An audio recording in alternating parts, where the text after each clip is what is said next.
The idea of what if escape room, but with death, is not a new one.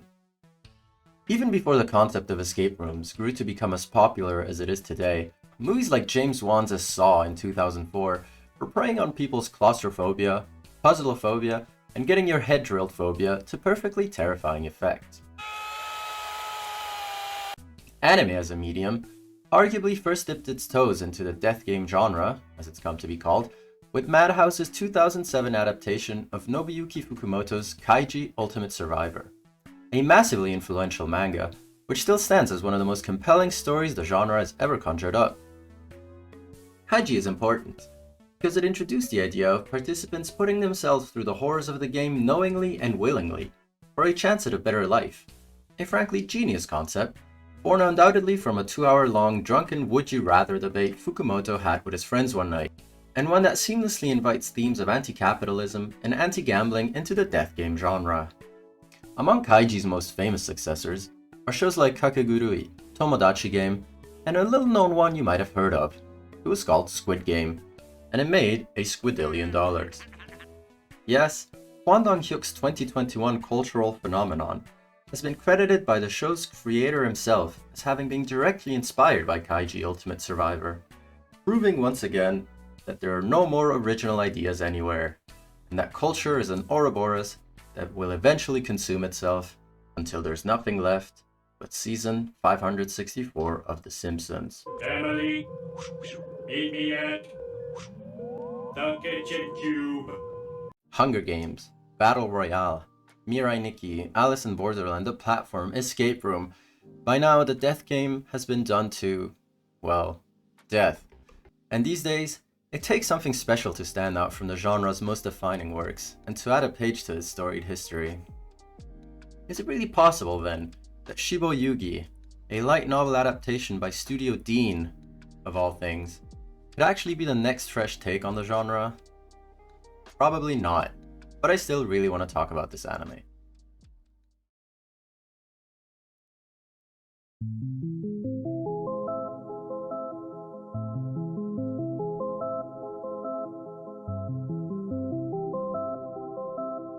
In a world where death games exist, much like in Kaiji and Squid Game, as a way for desperate people to make some money, our protagonist is Yuki, a veteran player who's just woken up in an unfamiliar mansion. This mansion is where her 28th death game will take place. Yuki tells us that she's signing up for these games for profit, to put food on her table, and she also tells us that these death games are being filmed and broadcast to outside viewers, but we don't know who or how many people are watching. Yuki gets up and quickly meets her teammates, who are all in various states of listlessness, despair, and apathy at the situation, with most of them being first-timers. And hey, wait, is that... Where's the damn fourth Chaos Emerald?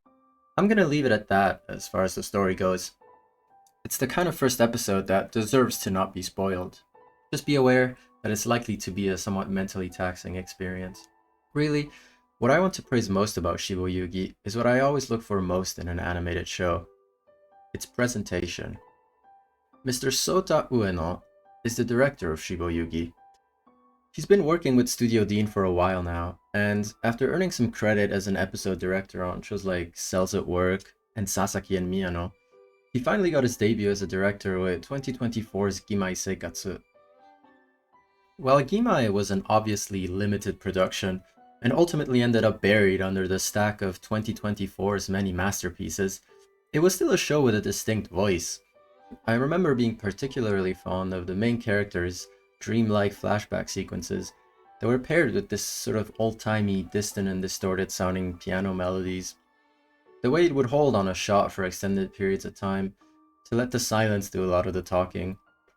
Ueno is skilled at conveying tone without relying on dialogue, and he also likes a good montage. Gimai Seikatsu had this very ethereal feel at times, which I really did dig, and I'm happy to see that Mr. Ueno has chosen to embrace this style for his adaptation of Shibou Yuugi.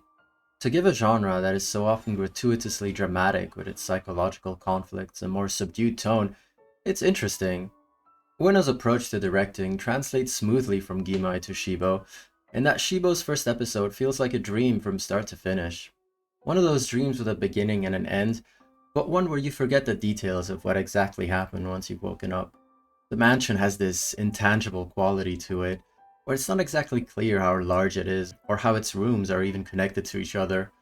It's got that sort of artificial authenticity that I associate both with escape rooms and with dreams.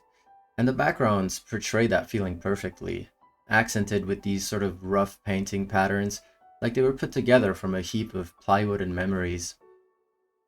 Ueno brings back his long, silent static shots, which he often uses to punctuate the aftermath of a dramatic moment, allowing us time to process and think, just like the characters are doing. Also very present are these wide shots where the characters lose their outlines and they become faceless shapes that almost seem to morph into each other. Ueno is visually stripping them of their humanity, portraying these girls as nothing more than pretty dolls in a dollhouse, forced to wear cute maid uniforms for the viewing pleasure of both the in-universe viewers and us, the actual viewers. How's that for some meta subtext? I'm limited in how much I can talk about the actual characters without spoiling the plot, so I'll just say that it's refreshing to watch a death game where the protagonist is well seasoned and competent. While you'd think this would sap the show of a lot of its tension, Shibou is actually more interested in analyzing how Yuki deals with the horrors of the death game from a psychological point of view, rather than the actual mechanics of the puzzles she has to solve. Exploring the kinds of morals she's been forced to adopt to cope with the inevitability of death in the death game is what makes her such a compelling character to follow. Another thing from Gimai Seikatsu that Ueno has incorporated into Shibou is the music being allowed to take center stage and direct the tone of the scene. It's an OST that complements the disorienting and dizzying feel of the mansion's rooms, coupled with the creaking of floorboards, the muffled voices from the next room over, and it all comes together with the dreamy visuals to create a mesmerizingly immersive experience, one that had me completely glued to the screen from beginning to end.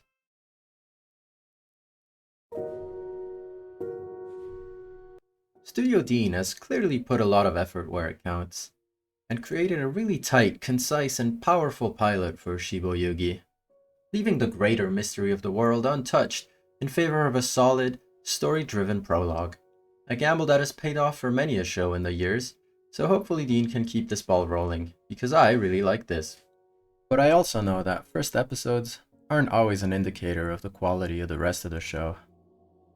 In my last video, I talked about 5 shows from spring of last year which impressed me with their first episodes.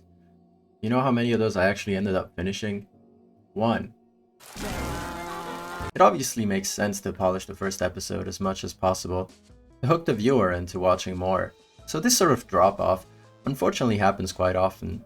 I can see about a million ways in which Shibou could drop the ball from here and turn into total schlock. But episode 1 works perfectly fine as a standalone story, regardless of the potential mess that lies ahead. And hey, if it stays good, then all the better. So if you made it this far, maybe give the first episode of Shibou Yuugi a watch. I promise, it's a good one.